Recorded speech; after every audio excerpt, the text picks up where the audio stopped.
오늘은 7장 케이블하고 기타 보고 나가도록 하겠습니다. 첫째, 시스 유기전압하고 저감 대책.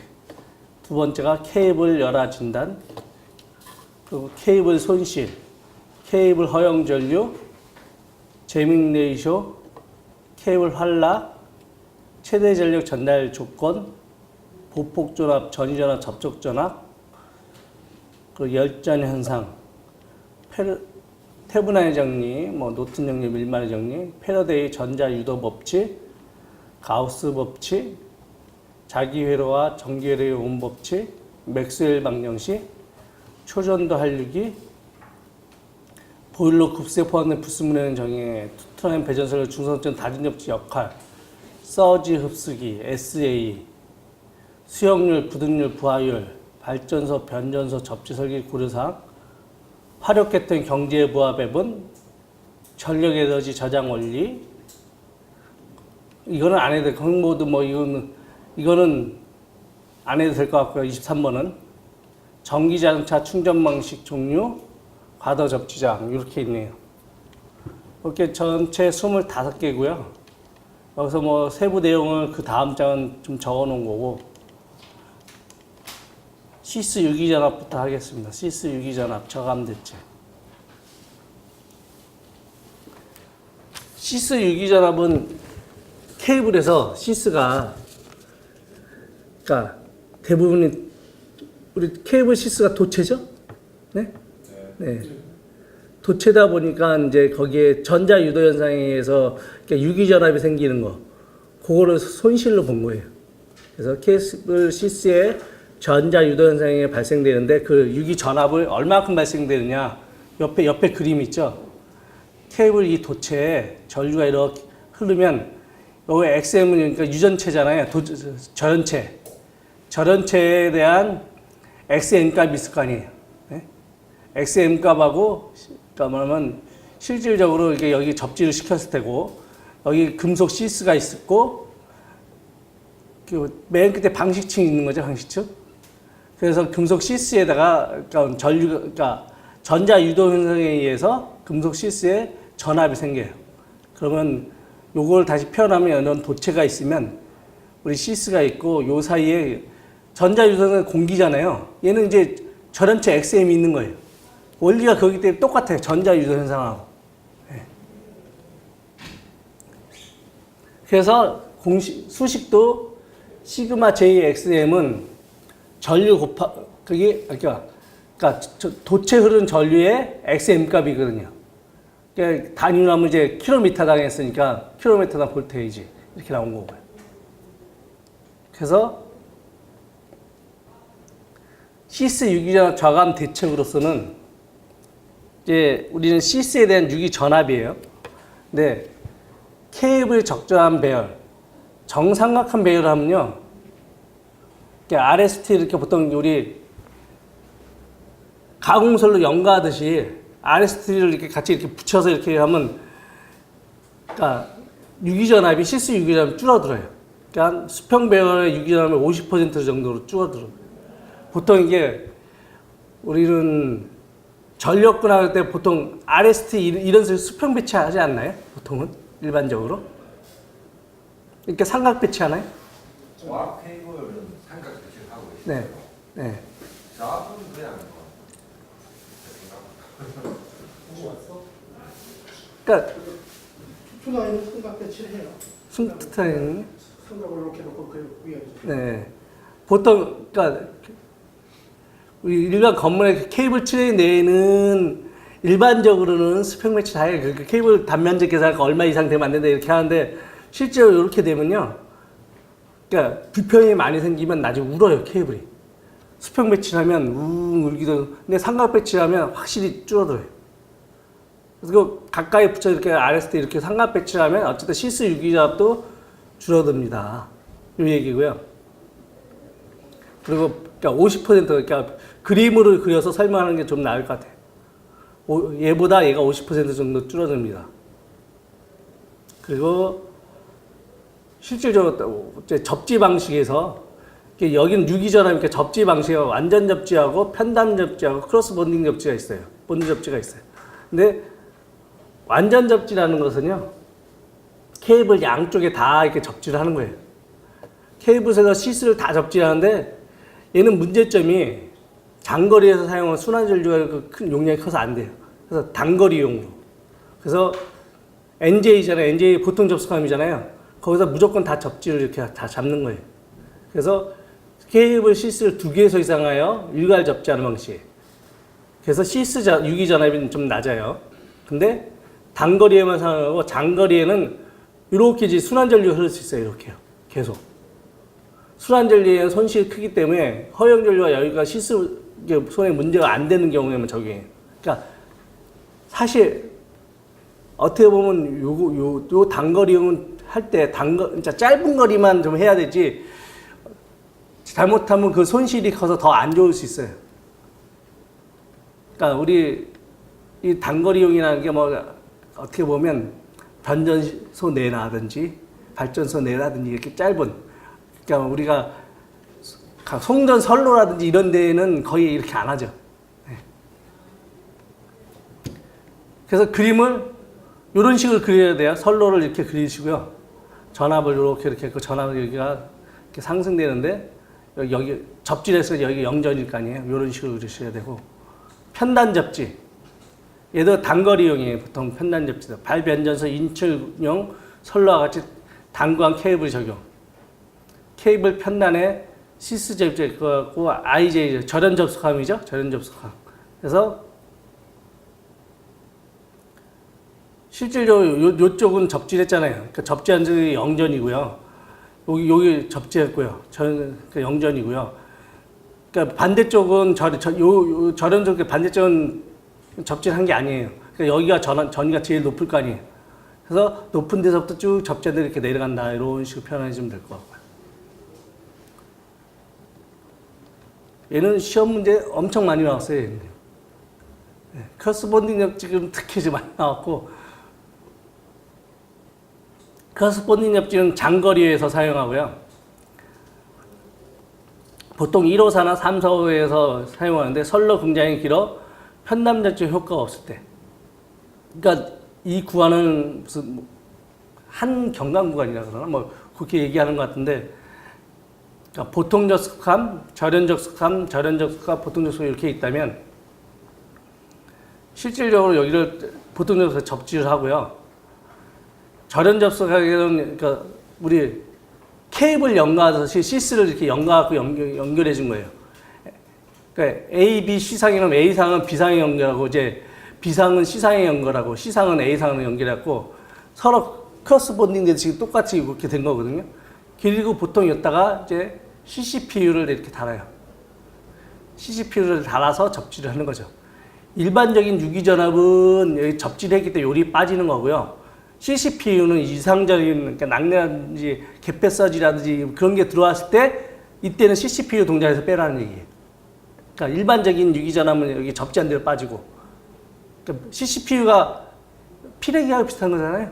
네. 옛날 책에는 CCPU로 나왔을 것 같은데, 네, 그래서. 근데 용어에서 들으면 요즘 이렇게 나와요. 이런.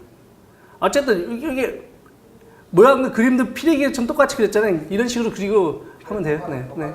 비례기가 이쪽이라고 나와요. 네. 그러니까 피레기하고 SA하고 뭐 다 비슷하거든요. 네. 네. 그런 느낌.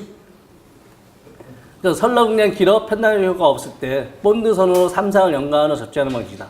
경제성 보수성 면에서 유리하다.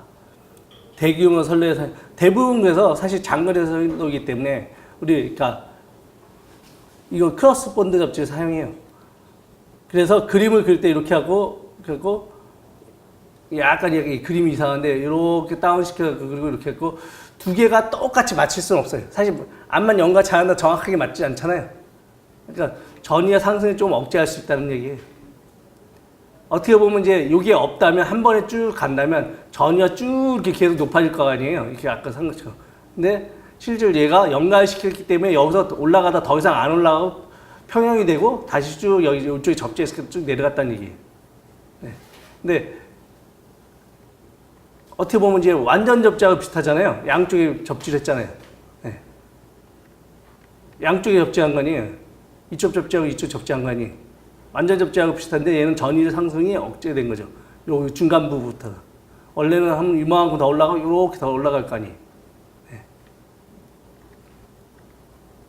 네. 요 정도만 그리면 될 것 같습니다. 그리고 이 안에 접속함 그림이거든요. 이거 접속함. 이게 접속함 그림인데 이렇게 NJ는 보통 접속함은 이렇게 시스를 이렇게 서로 연결했다는 얘기고요. 이 그림 자체가. 도체는 당연히 연결돼야 되고 앞차 슬립을 했더니 도체는 당연히 연결돼야 되고 실질적으로 여기 절연층이 있고 여기에 지금 요게 시스라고 이렇게 표현한 거거든요. 여기 방식층이 있고 여기 절연층이라고. 실질적으로 이 시스를 이렇게 연결한 게 NJ. 시스가 이렇게 딱 이렇게 하고 여기서 분리된 게 IJ. 네.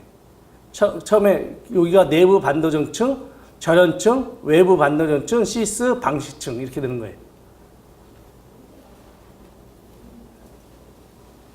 어쨌든 이런 그림도 접속함 물어보면요. 이렇게 그림을 그려주는 게 눈으로 확실히 와닿거든요. 말로만 쓰는 것보다. 근데 어렵지 않잖아요. 우리 도체 있고요. 압축 슬립으로 여기 접속하고요. 실질적으로 이게 케이블이 내부 반도전층, 절연층, 외부 반도전층, 시스, 방식층 이렇게 구조거든요. 일반적으로. 그렇게 해서 이제 시스가 이렇게 연결한 게 NJ다. 시스가 이렇게 분리된 게 IJ다. 그리고 전체는 액상 절연 실리콘 고무로 이거 완전히 그러니까 접속함을 절연시키는 거죠. 이렇게. 그리고 케이블 접속함. 케이블 접속함은 크게 하면 직선 접속, 스톱 접속, 종단 접속 이렇게 세 가지로 분류될 수 있어요. 근데 직선 접속에는 보통 접속하고 절연 접속으로 분리되고 보통 접속이 아까 얘기한 도체하고 시스 모두 정기적으로 연결하는 게 보통 접속. 절연 접속이 도체는 접속하고 시스 상호가는 절연. 시스 외에는 절연시켰다. 분리됐다. 이렇게 말하면. 그리고 스톱 접속. 스톱 접속에는 OF나 POF나 GF 같이 케이블의 선로의 길이 압력 등의 문제로 급유 구간을 별도로 분할할 필요가 있을 때, 그러니까 스톱 접속 어느 중간에 분리를 좀 해야 될 거 아니에요. 절연류 같은 게 특히 선로가 길면 한 번에 못 가잖아요. 다. 그러니까 분리해야 될 때, 그럴 때 하는 건데 여기서 유지 접속 SJ하고 유지 절연 접속이 있어요. 유지 접속은 도체하고 시스는 정기적으로 연결하고 기름만 분리하는 거. 그러니까 기름만 분리하는 게 유지 접속. 유지 절연 접속은 도체만 접속하고 시스하고 기름을 분리하는 거. 이게 스톱 접속이에요. 스톱 접속. 그러니까 어쨌든 스톱 접속이나 기름이나 가스나 그런 걸 이제 장거리다 보니까 분리해야 되고 그러다 보니까 그렇게 분리하는 구간을 만들어야 됩니다. 이 얘기죠. 그 종단 접속. 케이블 양단과 타설비에 접속하는 거, 그 기중 종단 접속 대교 중에 사용하는 거. 제일 보면 케이블 헤드라고 보면 될 것 같아요. 케이블 헤드. 일반적으로 종단에서 케이블 헤드라고 보면 될 것 같고요. 케이블 헤드 보통 이런 식으로 생겼죠? 이런 식으로. 네. 그리고 가스 종단 요점은 SF6 가스가 있는데 우리 GIS 변압기랑 이렇게 연결하려면 그 가스 종단 접속이 돼야 될 것 같은데요. 맞죠? 변압기랑 연결해야 되니까요. 가스 중용, 유중 종단 접속은 유중에서 사용하는 건데, 이건 얘가 어디 있을까요? 길에서 나서나 해야 되나? 유류 변압기. 젖을 뽑아낼 때. 그렇게 해야 되나? 어쨌든 유중 종단 접속. 기름에서 분리할 때. 그리고 이상전압 발생 시 케이블 방식측 보호가 있고요. 절연 접속한 보호가 있어요. 이게 시험 문제 가끔 나오는데 서로 두 개가 말이 좀 헷갈려서 막 짬뽕해서 쓰는 경우가 좀 있거든요. 근데 이상전압 발생 시 케이블의 방식층 보호는 그러니까 케이블 방식층이요. 아까 그 그림에 보면 요 맨 바깥에 있는 게 방식층이잖아요. 네. 얘를 보호하는 거거든요. 그리고 절연 접속감 보호하고는 또 틀려요. 근데 일반적으로 이상전염 케이블 방식축 보호는 그래서 CCPU를 설치한다. 이상전염은 방식축이 케이블이 손상되면 안 되니까. 그래서 CCPU를 설치한다. 뇌나 단락, 기작 등의 사고에 의한 시스 이상전염 발생 시 안전하게 방전하기 위해서 설치하는 거고, 얘가 구조가 뭐 저항기, 방전기 또는 소형 피레기 내장되어 있습니다. 이 얘기고요. 고조파 바이패스 콘덴서를 설치한대요. 고조파 바이패스 콘덴서는 고조파가 침입하니까 대부분 뇌예요, 뇌 이상전염. 고조파가 침입하면 C값이 오는 작아질 거 아니에요. 반비례하니까, 주파수의 반비례하니까요. C값이 이게 커지고, 그러니까 XC값이 작아져요. 그래서 서지를 바이패스해서 콘덴서를 설치하면, 콘덴서면 그 콘덴서의 쑥 이게 바깥을 뺄 수 있다는 얘기예요. 그리고 접지선을 짧게 해야 된다. 당연히 접지선 짧아야지 대지 빼낼 거 아니에요. 그러니까 어떻게 보면 다 접지 얘기예요. 케이블을 어떻게 접지하느냐. 케이블을 보호해서 접지해야 되는데 접지하는 방식이 이런 방식이 있습니다. 얘기고요. 이제 절연 접속함 보호 대책은요. 얘도 절연 접속함도 접지를 해야 됩니다. 얘요. 접지. 리드선을 길 짧게 CCP를 설치해서 접지를 하든지. 아까 여기 있잖아요. 우리 크로스본드 접지할 때 이상전 여기서는 얘가 빼주겠지만 이 중간에서 생겼어요. 그럼 이 CCPU가 먼저 빼준다는 얘기예요. 이상전 시 저런 접속함을 보호하기 위해서 CCPU가 여기서 빼준다. 뭐 여기서 생긴 건 여기서 접지됐으니까 빼주겠지만 그 얘기입니다. 그래서 CCP를 설치한다. 교합 접지 방식. 교합 접지 방식은 CCPU가요, 피레기가 한 세트당 2개 있어요. 한 세트당 2개. 이상전염 딱 들어오면요, 얘가 일이 들어왔고, 피레기에서 바로 접지로 빠지는 거예요. 실질적으로 어느 쪽으로 들어와도 접지를 이렇게 뺄 수 있잖아요. 이상전염 발생 시 피레기를 방지하여 접속함을 보호하고, 과도전환 억제 효과가 좋다. 한 세트당 2개 피레기를 사용한다. 근데 2개 사용은 비경제적이에요. 근데 교합 적지 방식. 대부분 이제 요걸 많이 쓰죠. 여기 크로스본드 이렇게 했잖아요. 이상전염 발생 시 얘가 절연돼 있잖아요. 이상전염 발생 시 얘를 이쪽으로 보내요.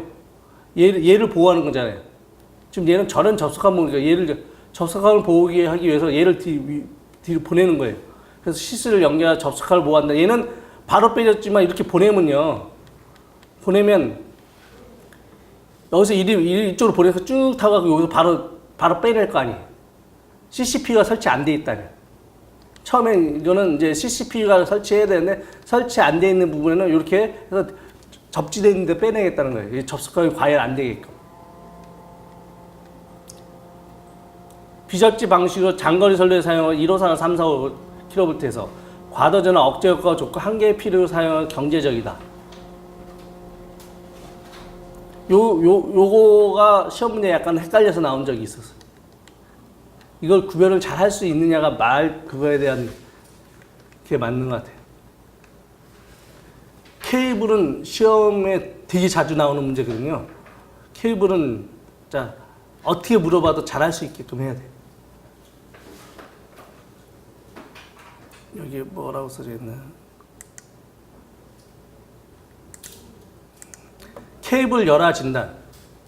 케이블 열화 진단의 원인과 형태 뭐 이렇게 있는데요. 종류, 원인, 형태 난 대체 이렇게 하는데 대부분 원인하고 형태까지만 있고 대책이 없는 게 많거든요. 근데 종류로는 나는 이렇게 했습니다. 전열기 화물, 전기적 요인, 열적 요인, 기계적 요인, 화학적 요인, 생물학적 요인. 그러니까 전열기 화물 이렇게 했어요. 그래서 전기적 요인은 일반적인 운전전압이나 과전압, 서지 전압이 원인이에요. 형태로는 부분 방전이나 열하든지 전기 트리, 수트리 이런 현상이 일어날 수 있어요. 대책으로는 3층 동시 압출 방식을 사용하든지 컴파운드를 충전한다든지 피렉이라든지 피렉이라든지 보호 계전기를 설치하든지 일반적인 대책을 전기적 요인은 다 써도 돼요.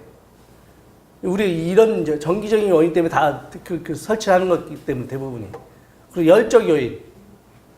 열적 요인은 마우스 사라졌어. 왜?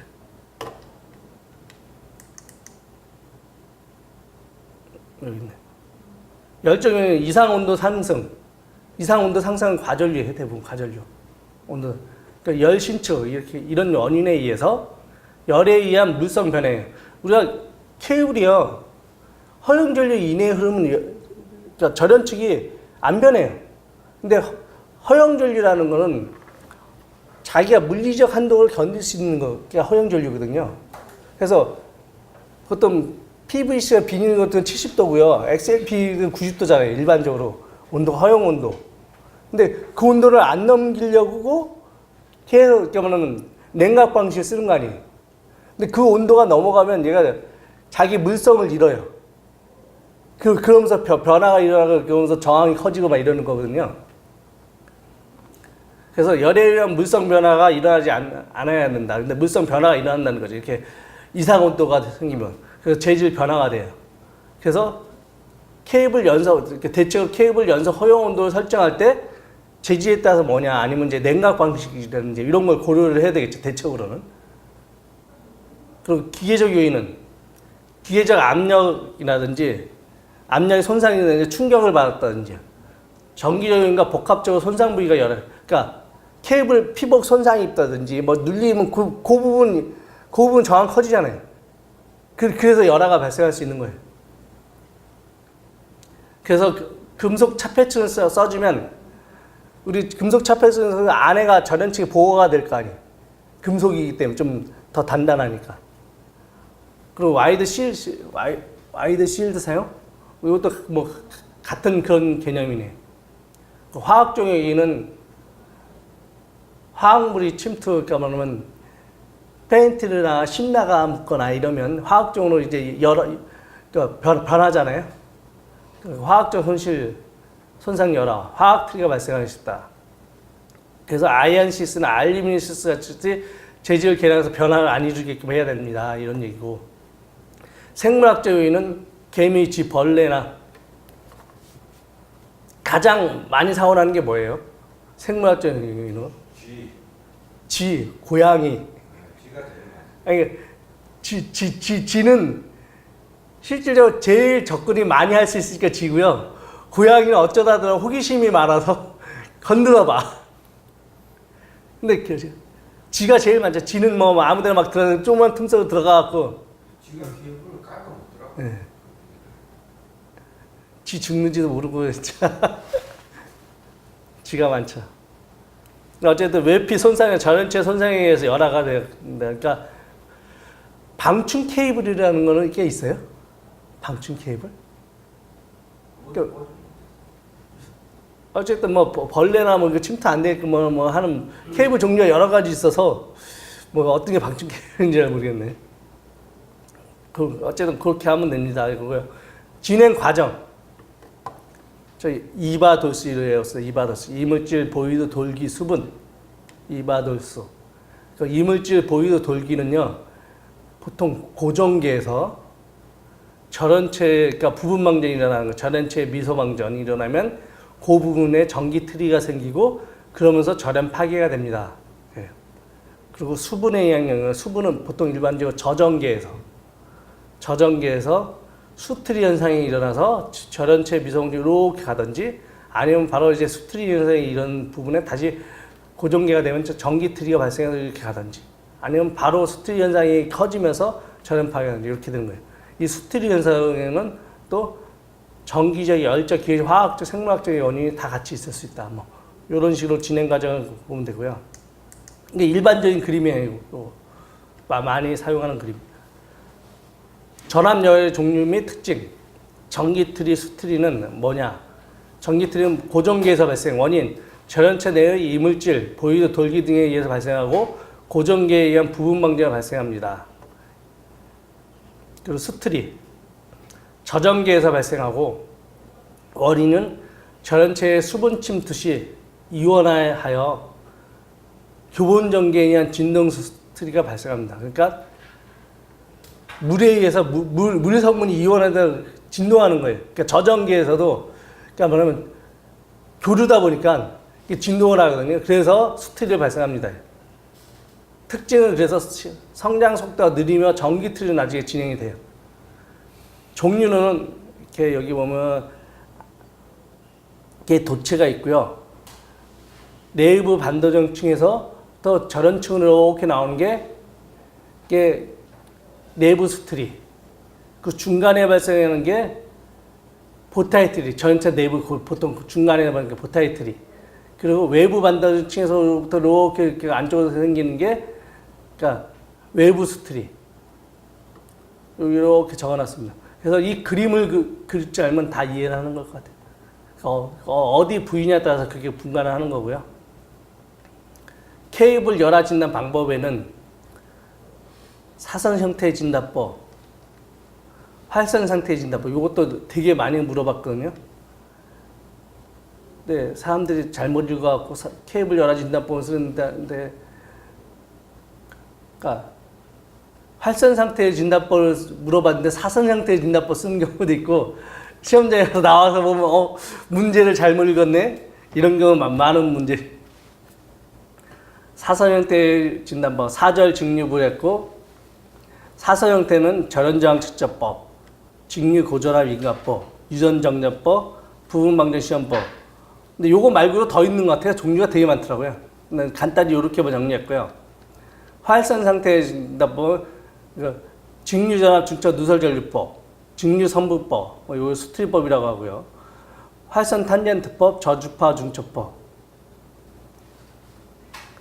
저주파 중첩법이 VLF법하고 조금 틀린 것 같은데.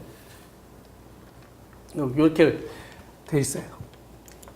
어쨌든 여기서 절연저항법은 우리 메가를 하는 게 절연저항 측정법이잖아요.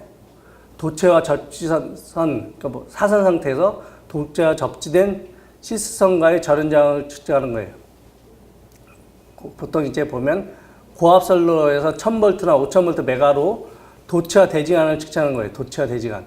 5000메가, 여기 그림 보면 도체하고 대지간, 5000메가오hm 이상이면 그러면 절연이 문제가 없습니다. 양호한다 이렇게 보고요. 실드하고 대지간, 여기 실드하고 대지간은 절연이 2000메가오hm 이하이면 주의고 1000메가오hm 이하이면 불량이에요. 시스가. 그러니까 접지 아직 안 돼 있을 때예요, 시스요. 실드 시스. 그리고 저압선로에는 보통 이제 우리 메가 측정이에요. 사실 발송 매저는 이렇게 하는지 모르겠는데 건축전기죄는 그러니까 건물 직근하면 이제 메가 측정하거든요. 보통 500V, 1000V 메가로 해서 110에서 110V는 보통 0.1메가오hm, 220V는 0.2메가오hm 이상 돼야 되고 절연저항 측정할 때 메가로 380V는 0.3메가오hm, 법계에는 4000V 초과하면 0.3메가 이렇게 돼 있어요. 근데 실제 신설시에는 1메가오hm 이상이에요. 법궤. 근데 실제 제법은요, 거의 다 무한대 나옵니다. 무한대. 이게 몇 메가오움이 아니라 절연이 신설시에 측정하면 대부분 무한대가 나와야지 잘 된 거예요. 그리고 조금 나온다? 그럼 피복이 어디 손상이 있는 거야. 거의. 근데 이거 그러니까 메가로 하는 방법, 절연저항법. 그리고 직류 고전압 인가법. 154kV 이하에서 보통 사용하고요. 도체의 직류 고전압을 인가해서 누설 연료를 측정하여 열화 상태 진단하는 방법. 보통 우리 안전공사에서 내압 시험한다 그러잖아요. 사용자 검사할 때 내압 시험하거든요. 동시에 누설 연료 측정 가능한데 일반적으로 그러니까 229에서 사용자 검사가 45kV를 했고요. 그러니까 DC 30kV는 정기 검사고요. 사용자 검사 45kV, DC 30kV 10분간 보통 이제 정기 검사할 때 DC 30kV로 10분간에서 누설 전류가 킬로미터당 10마이크로암페어 이하이면 양호하다 이렇게 보는 거예요. 그 시험은 충전 전류 방전해야 돼요. 근데 보통 안전공사에서 그 CNCV 요거를 내압 시험 하는데 세 가닥 같이 하지 않아요? 세 가닥? 원래는 한 가닥씩 해야 되는데 선로가 짧으니까 세 가닥을 같이 콤몽시켜서 보통 그렇게 많이 하더라고요. 근데 그렇게 하는 게 직류고전압 인가법이에요. 직류고전압 인가법. 그리고 유전정저법. 사용주파 교류점을 인가해서 탄젠트 세타를 측정하는 거예요. 보통 세링 브릿지법에 의해 탄젠트 세타 측정하는 것이 가장 정확한 시험 방법이다. 시험 설비 대용화로 케이블 제조사에서 보통 이제 케이블 시험 성적서 나오잖아요. 케이블 하면 그게 다 유전정저법을 하는 거죠. 그래서 여기서는 이제 보면 탄젠트 30도 있을 때는 4% 탄젠트 세타가 온도가 일반적 온도가 30도 내에서 했을 때는 4%가 양호한 거고요. 온도가 좀 올라가잖아요. 그래서 여름철 40도씨 정도 될 때는 6%까지 양호한 걸로 볼 수 있습니다. 요것도 중요합니다. 요것도. 그래서 부분 방정 시험은 상유주파 교류전압을 인가해서 부분 방정 측정하는 방법이다. 열화 상태를 분석하고 4패시 실드립에서 시험이 요구됩니다. 요거 지금 너무 간단히 썼는데요. 사실 요것만 가지고도 25점짜리를 물어본 적이 있어서 좀 더 추가를 좀 해야 될 문제이기도 해요. 저 직류고전압 인가법이라는 게 있잖아요. 네, 네, 저거하고 실제로 일을 하다 보면 네. 우리가 그 내전압 시험이라는 걸 하잖아요. 네, 내압 시험, 내압 시험, 내전압 시험 이거예요. 통상 우리가 내전압을 뗄 때 네, 내전압에서는 이제 그 시료치 곱하기 2 플러스 1000 이래 보일 때 네, 거기다가 D실 때는 또 2를 더 곱해보거든요. 네, 그러면 지금 투투나인이면 네, 투투나인 곱하기 2 하면 이제 45 나오지 않습니까? 네. 45km 사용량 검사. 그러면 지금 요르거든요. 네, 그럼 만약 저거 직류를 할 것 같으면 네. 90까지 때려야 돼. 근데 지금 밑에 보면 DC 30kg라고. 그러니까 정기 검사할 때 얘는 DC 30kV는 정기 검사하는 거고 사용량 검사 이거는 처음 시도할 때 사용량 검사 처음 시도할 때는 45kV 때리고 일반적으로 이제 사용할 때 중간에 검사할 때는 정기 검사에서 30kV 때리고 그럽니다. 근데 이제 그 할 때 이제 그 사용 전도자 이거는 신설이잖아요. 네, 신설. 네, 신설 때는 기본적으로 내전압을 다 때려주고 네, 그다음에 그 정기 검사는 중고품이잖아요. 네. 그러면 신설에 1.8%가 하거든요. 그러면 45에 0.8이 30인가? 그 DC 네. 30이 지금 AC 30이라니까요. DC 30인가요? AC 30이라고요? 모르겠네. 아니 이거 책에 적혀 있는 거 그대로 쓴 건데. 그래서 지금 이거 보니까 옛날에 내 테스트 한다고 좀 틀린 것 같아가지고 다음에 그때 그만 틀림질이라서 직류고전압법이니까 DC겠지? 네. DC가 맞는데요. 일반 이건 다 디스로 하는데요. 내전압 시험하고 네. 헷갈려가지고 지금 내전압 전압하고 교류 내전압하고 직류 고전압하고 지금 거의 전압 비슷하게 나와가지고 내압 시험은 다 DC로 하지 않아요? 교류 내전압 비슷. 교류로 다 하나요? 있어요. 교류가 더 장비와 규모가 크고 뭐 하기가 힘들어서 대부분 직류로. 직류 저도 그 하다 보면 네. 설lu고 굉장히 긴 경우 있잖아요. 네. 충전 용량이 많은 경우. 그렇죠. 그럴 때 장비가 셧다운 된 거예요. 그렇죠. 그걸 잘라야 돼. 구간부터. 그러니까 몇 킬로 이상이면 안 돼요. 직류는 할 수가 없어요. 네. 근데 이게 보통 사용량 검사는 선로가 짧거든요. 보통 그래서 어쨌든 여기 내용들이 좀 부실해요, 내용이. 그래서 이 개별적으로 좀 더 추가를 좀 하셔야 될 것 같아요. 시험에는 자주 나오는데 사실 이 당시에 내가 적어놓은 게 좀 많지 않아서. 그 활선상태 진단법. 그런 직류나 중천 누설 전류법으로 GPT 중선점을 통하여 DC 여기 보면 GPT의 중선점 DC 50V를 중첩해서 절연체 하면 직류 누설 전류 측정합니다. 이렇게 GPT에다가 50V 이렇게 가서 실드선 여기서 직류 누설 전류를 측정함으로써 실드선에서 그래서 측정하는 게 직류전압 중첩 누설 전류법이에요. GPT가 있으니까 비접지 방식이겠죠. 비접지 방식. 네. 그래서 중성점에다가 50V를 전압을 가해요. 그럼 가면 여기서 실드 선에 하나 그 전류기를 설치해요. 대지로 이렇게. 그러면 실드에 그러니까 DC를 가했으니까요. 실질적으로 전자유도에서 이렇게 안 발생하잖아요. 그러면 누설 전류만 있어야지만 전류가 나온다는 거예요. 근데 교류를 가하면 당연히 전자유도에 실드가 가니까 이거 나올 수 있어요. 그러니까 교류는 할 수가 없는 거예요. DC만 해야 돼요. DC에서 이렇게 여기 전류가 나온다는 건 여기 어디가 한선이 쇼트가 났다는 얘기죠. 그러니까 전원이 파괴됐다는 얘기잖아요. 그러니까 직류 누설 전류 그 전류치에 의해서 결정을 하겠다는 거예요. 직류 성분법은 또 이거는 수트리 진단법이라고도 얘기를 하죠. 수트리 진단법. 그래서 수트리에 의한 직류 성분을 발생해서 그 성분을 검출합니다. 그러니까 편반극 작용으로 반파 직류 전류 발생하는데 측정 전류 필요 없고 측정이 간단합니다. 근데 직류 성분하고 탄젠트 세타 부분을 이렇게 판단이 이렇게 나올 수 있는데요.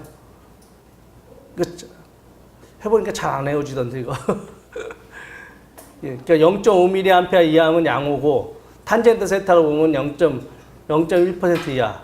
그 상태 감시하는 거는 0.5에서 30mA 상태를 감시해야 됩니다. 그리고 0.1에서 0.15%는 그때 상태가 교체 시기는 30mA 이상 되면 교체해야 됩니다. 근데 30mA면 누전 차단기 동작하잖아요. 누전 차단기는. 이게 당연히 교체해야 될. 근데 고압에서는 대부분 무슨 차단기 없지 않아요? 그렇죠. 없죠. 일반 고압에서 누전 차단기를 달면요. 대부분 떨어져요. 그러니까 전자유도에서 다 충전 연료도 있고 다 있거든요. 요즘에는 누전 차단기가 그래서 일반적으로 우리는 누전이라면 R형이잖아요. 근데 C값에 의해서 그러니까 누전이 돼서 떨어질 수 실제 뭐냐면 누전이 아닌데도 C나 임피던스 값에서 그러니까 그게 무슨 형 차단기라고 그러나? 그러니까 저항에 의해서만 떨어지게끔 누전 차단기 그런 차단기도 나왔거든요. 그러니까 일반적으로 임피던스에 의해서 이렇게 한 게 아니라 저항값만 의해서 실제 지랄이 났을 때만 떨어지게끔 하는 거.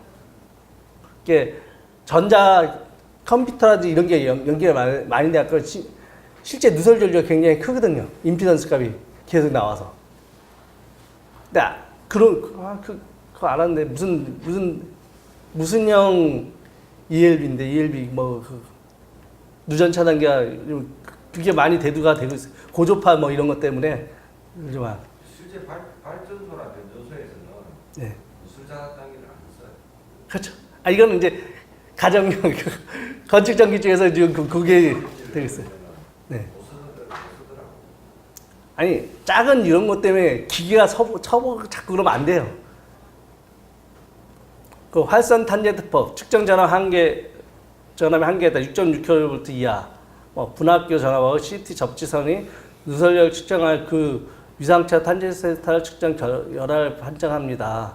거의 똑같아요. 그냥 일반 탄스법하고 저주파 중첩법이 VLF법 아닌 것 같아요. 그리고 VLF하고는 좀 틀린 것 같은데 케이블이 차폐측 내 저주파로 측정 오해를 정리 20V 전압을 충전해서 케이블 접지선에 유효분 저주파 전류를 검출하여 열화를 판정하는 방식입니다. 이렇게 간단히 설명했네요. 어쨌든 이게요 25점짜리도 나왔기 때문에 이게 정리는 사실 10점짜리 정도밖에 안 돼요. 간단히 종류하고 이 개념. 열화진단 공부를 해보면 네. 변압기 열화진단, GIS 열화진단, 아, 열화진단 이런 그 말이 다 똑같은데 네. 그때마다 저를 어떻게 적용해야 되나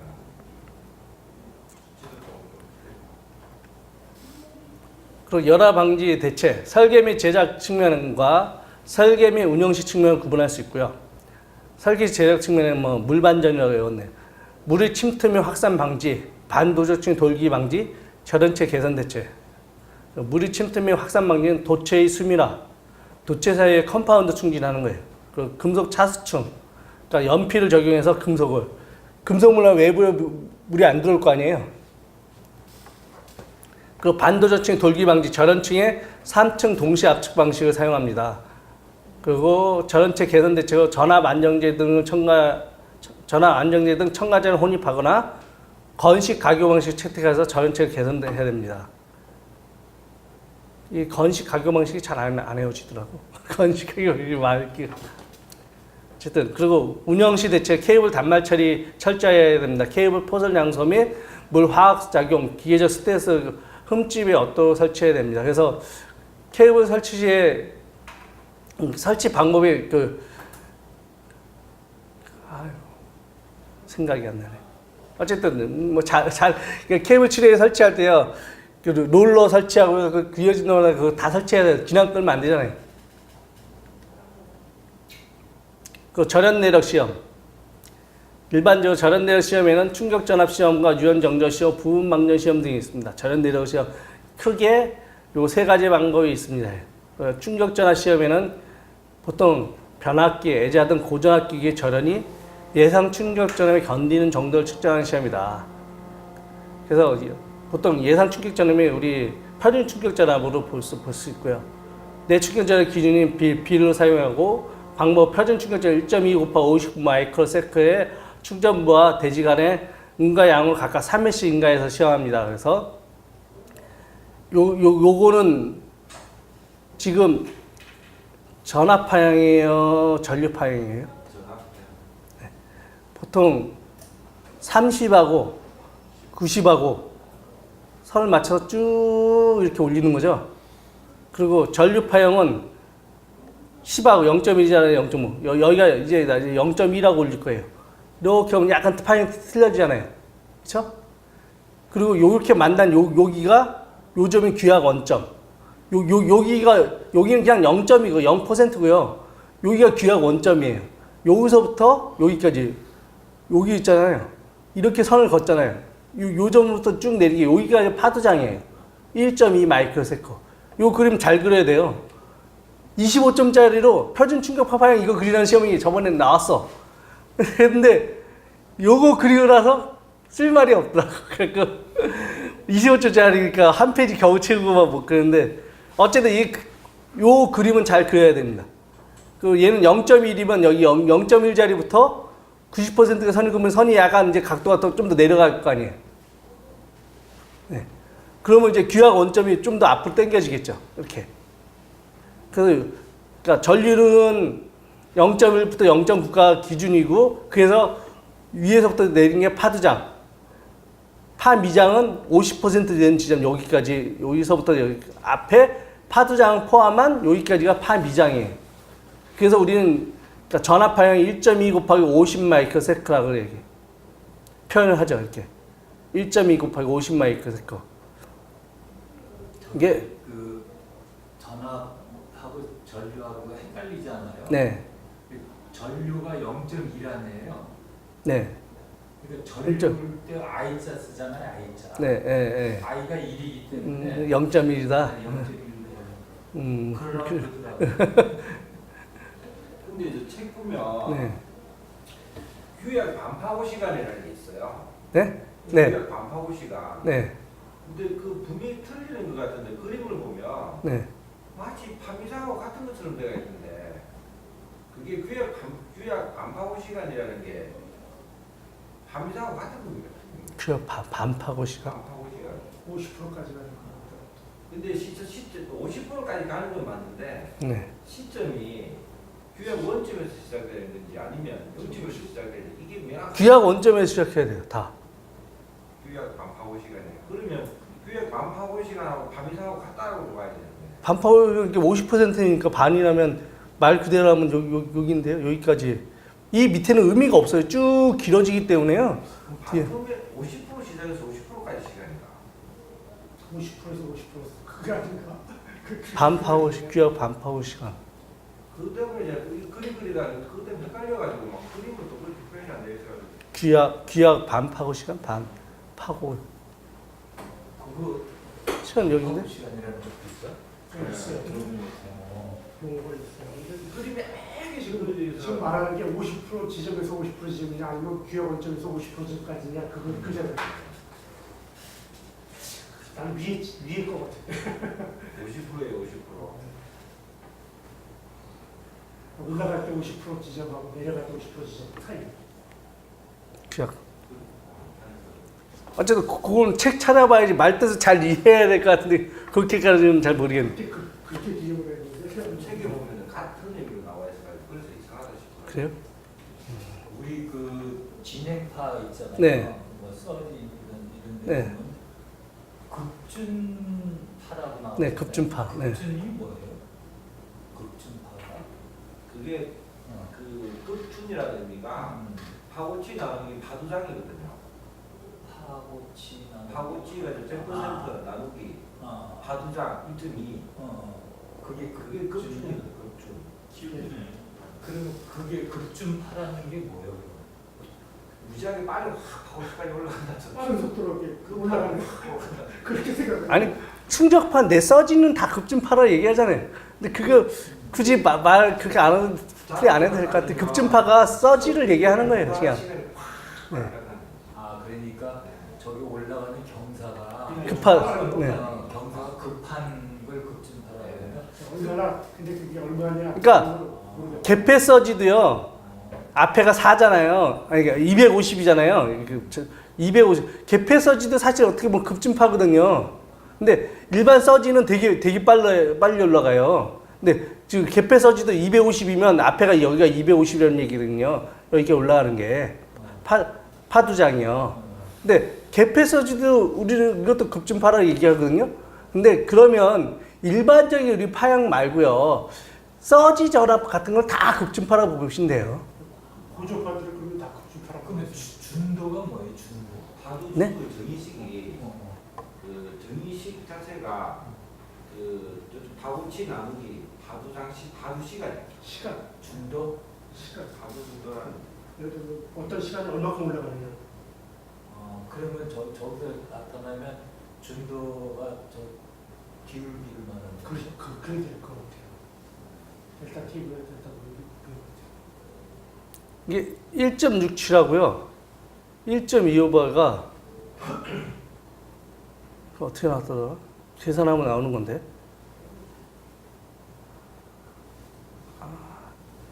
잊어먹었다. 1.67하고 1.25가 이렇게 계산하면 나오는데.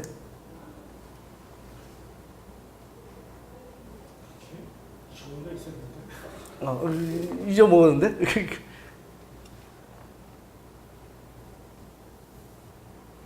뭐에 1.67배고 뭐에 1.25배 딱 나오던 건데? 그거는 저기 0.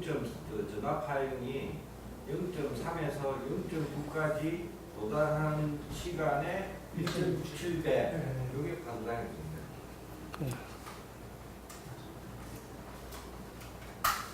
0.3에서 0.9까지 올라가는 시간이 1.67배를 했던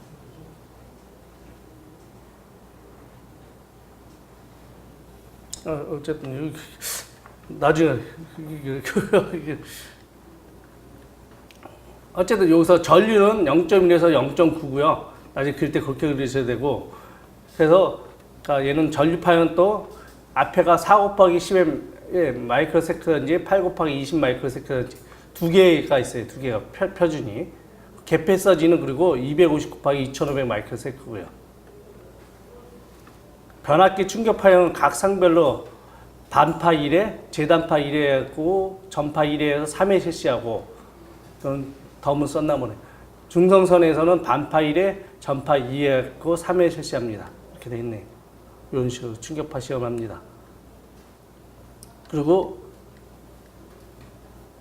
유전 정적 시험 있죠? 요거 써먹을 때 되게 많아서 무조건 아셔야 돼요.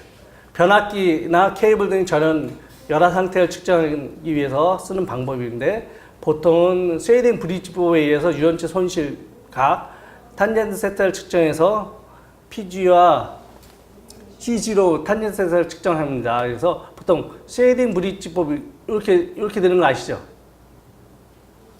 우리 이거 쉐이딩 브릿지법 이거 케이블 고장점 진단법에서 쌓은 게 걔는 뭐예요? 머레이 루프법. 머레이 루프의 걔는 원리가 뭐예요? 피스턴 브릿지법. 쉐딩 브릿지법하고 시스템 브릿지법하고 뭐가 틀려요? 콘덴서 들어가고 안 들어가고 그러니까 모양이 그런 것 같은데 뭐 어쨌든 브릿지법은 비슷해요. 다이아몬드랑 브릿지법을 어쨌든 얘는 콘덴서가 들어가는 이유가 케이블 선로이기 때문에 그래요. 케이블 선로. 그래서 쉐딩 브릿지법이 이렇게 되는데 지금 요 부분요. 요 부분만 떼어서 이렇게 그리는 거라고 보시면 돼요. 우리는 이렇게 어떤 값을 정해서 나중에 이 값을 알려는 거잖아요. 네. 근데 요 부분만 띄어서 지금 이렇게 그린 거예요. 사실 여기 쉐딩 브릿지법 이거 다 그리기 힘드시면 요것만 그려도 돼요. 그러면 어떤 선로에 전류가 흐르면 저항 성분일 거예요. 도체로 보면 되고요. 절연체에 우리 콘덴서 성분이라고 보면 되고요. 그러니까 실질적으로 누설 전류. 그러니까 얘는 R 성분이고 얘는 C 성분이. 여기 C 성분에 전류가 흐른다는 거는 실질적으로 누설 전류거든요. 누설 전류. 우리 콘덴서로 보면요. 실제로 절연되어 있는 거잖아요. 근데 이 간격이 줄어들수록 누설 전류가 커지는 거잖아요. 그러니까 절연이 얼마큼 잘 되어있을수록 누설 전류가 안 흐르죠. 이게 이제 실제로 보면 RC가 크다는 건 누설 전류가 크다는 얘기예요. 그럼 절연이 파괴됐다는 얘기가 되는 거고. 우리는 이 RC 전류가 얼마나 되느냐에 따라서 판단을 하겠다는 거예요. 그러면 우리는 이 선로로 보면 여기 값을 2로 볼 수 있어요. 2로 보고 여기를 전류 I로 보면요. 여기 IR이 누설 전류고 IC가 충전 전류였는데 실질적으로 이게 누설 전류라는 거죠. 누설 전류. 그래서 탄젠트 세타는 요각이잖아요. 요각. 탄젠트 세타는 실질적으로 IR은 여기가 IR이고 IC는 90도 앞선 전류죠. 이렇게 그 전체 I가 이렇게 흐른다고 볼 수 있죠. 이 벡터도를 그리면요. 그럼 여기가 탄젠트 세타각이고요. 여기가 세타각이라고 보고요. 그럼 IR은 IC의 탄젠트 세타 하면 나오죠. 네.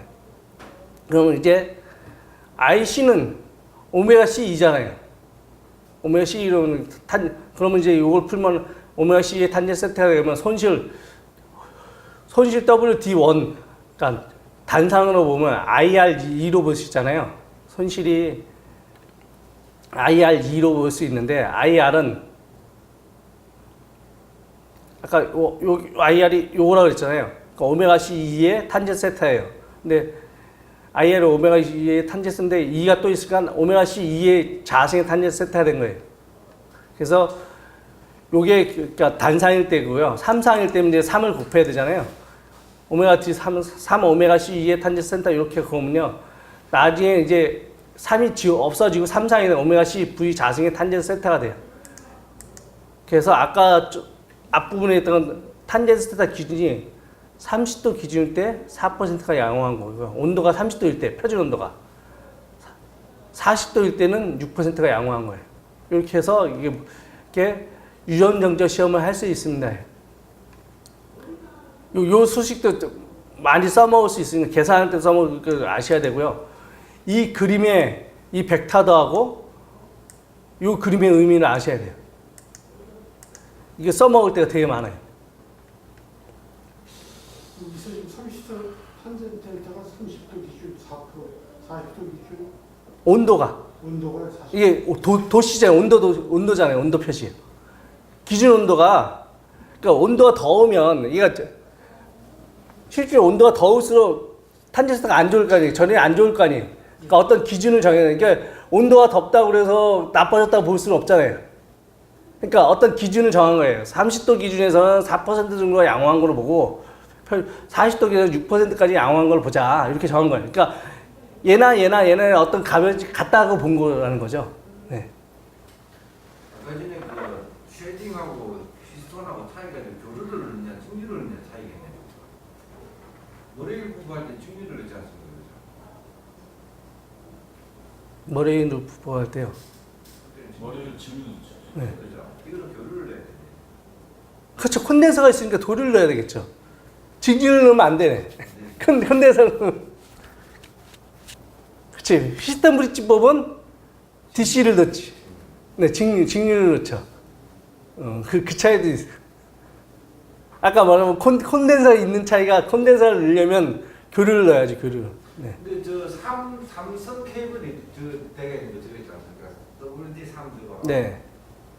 저기 그냥 삼성으로 하면 돼. 저게 삼신 케이블에 케이블 세 개를 한 방에 점검할 때라는 단신 케이블, 삼신 케이블 이렇게 봐야 됩니다. 삼상이 아니고 삼상이라는 건 삼신 케이블로 봐야죠. 삼상이라고 하면 케이블이 따로 떨어져 있으면 그거 하나하나 봐야 되고, 그러니까 여기에서 일신 케이블, 삼신 케이블 이렇게 했잖아요. 그러니까 얘는 보통 우리 삼신 케이블은 세 개 같이 있으니까 한꺼번에 해야 되고, 근데 우리 가공선을 보니까 그냥 삼상을 얘기했는데 삼신 케이블하고 단신 케이블하고 이렇게 구분해야죠. 네. 그러니까 단신 케이블은 따로 떨어지니까 따로 해야 될 거 아니에요. 따로 해요. 네. 근데 거기서 이번에 저기 그 메타도에서요. 네. 되게 보면 IC하고 IR은 각도는 우리가 저 델타 각도보다도 밑에 세타도를 많이 쓰잖아요. 네. 그때 델타 부분 저 위에 네. 각도를 요 각도 쓰더라고요. 헷갈리게 만든다. 아니, 저게 테스트는 두 가지가 있더라고 보니까 델타를 쓰는 게 있고 그 위에는 유선적이 되어 보이고요. 밑에가 세타를 쓰잖아요. 그럼 저런 연결 측정도라는 게 있어요. 그러니까 보통요 우리는 두 가지가 대낮기에는 저 시험이더라고. 아니 그러니까 델타 여기가 IR이고 IC잖아요. 근데 어떤 전류가 이렇게 있으면 요 전류가 지금 I잖아요. 근데 원래는 IR이 요쪽하고 IC가 이렇게 90도로 가야 되잖아요. 네. 근데 여기 갔는데 실질적으로 이 크기에 따라서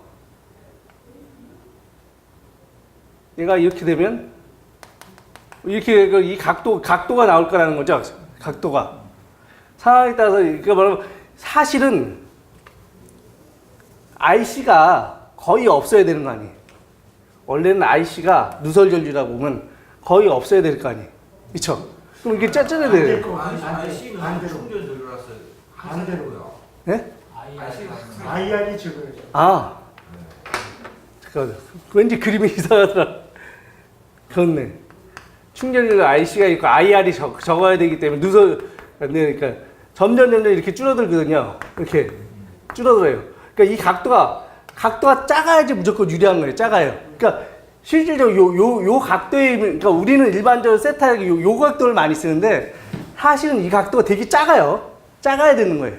근데 표현하다 보니까 이렇게 크게 된 거지 사실은 되게 작다는 거죠. 거의 90도 가까이 돼야지 정상적이란 얘기예요. 네. 근데 이 큰 걸로 표현해버리면 헷갈리니까 요 탄젠트 세타 요 각을 가지고 얘기하는 것 같더라고요. 근데 어떻든 간에 그 IR 값을 좌우되는 거 아니에요? 네, 네, 그러니까 네. 지금 I의 전류가 나타나는데 네. 거기 각도에 그 델타도를 이용을 해서 IR을 구하는 방식이나 네. 아니면 밑에처럼 세타 값을 이용을 해서 IR을 구하나 네. 그러니까 그때는 탄젠트가 아니고 코사인이 되겠죠. 네. 그 쉽게 쓰면 되지 왜 굳이 탄젠트를 여기 꼭 써가지고 그러게요. 코사인 세탁 하게 되면 이 값이 무한대 값으로 발산해 버리고 탄젠트 델타 점을 0으로 수를 합니다. 이제 각을 요거를 쓰느냐, 요각을 쓰느냐의 차이가 나는 거죠. 요걸 쓰면 코사인 세타 뭐 이렇게 봐도 되는데. 네. 그 IR을 측정하기가 IR 양이 너무 적어서 측정하기가 어려워서 IC를 쓴 것 같아요. IC 충전 전류는 있는데 IR의 유효분 전류는 거의 없다는 거. 그러니까 누설 전류가 엄청 작다 보니까. 거의 없으니까. 네. 그러니까 요각이 거의 말하면 이렇게 커 보이지만 사실 진짜 작다는 거거든요.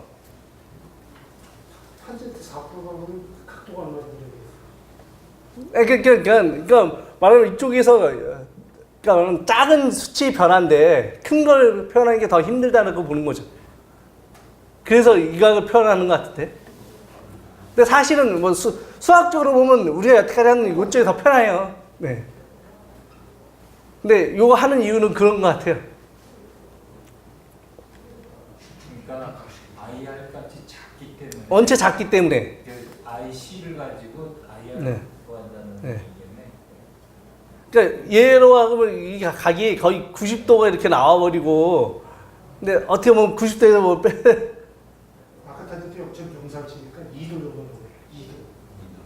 그러면 각도상은 무지하게 작은 네. 아니 그러니까 너무 작아서 이쪽으로 측정하기보다 이쪽 측정하면 오차가 더 커질 수 있거든. 큰 걸 측정하다 보면요. 그래서 작은 거를 측정하는 게 아닌가. 네. 그러니까 근데 우리는 그냥 수학적으로만 보니까 맨날 쓰던 게 편해서 그런 거지. 아니 일부러 저기 틀리라고 헷갈리. 일부러 틀리라고 저렇게 일부러 했나? 그리고 부분망전 시험은요, 고압기 절연 파괴 시험으로 국부적으로 이건 읽어보세요. 뒤에 또 자세히 나와요. 너무 간단하게 적어서. 그리고 한 10분만 쉴게요.